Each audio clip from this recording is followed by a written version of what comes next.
In this video, you will learn how to search OpenText InfoArchive and view the results.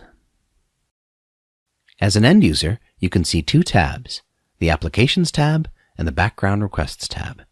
We will look at Applications first. The Applications tab lists the available applications.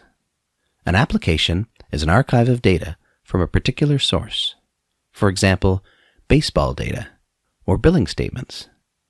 The data can include text, spreadsheets, PDF files, images, videos, and more. Click on an application to see the different searches available for it. Each search type offers a different way to find information, and each can use different fields.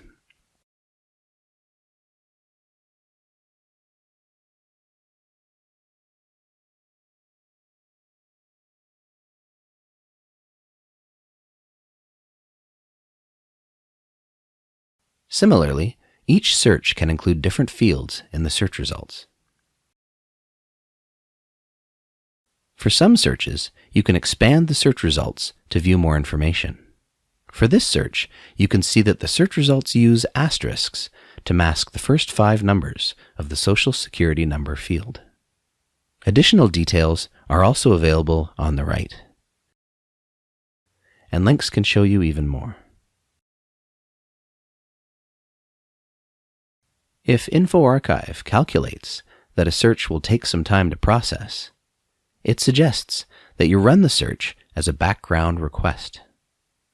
You can give it a name, and then check its status on the Background Requests tab. When the search is done, you can view the results. You can choose to run any search as a background request.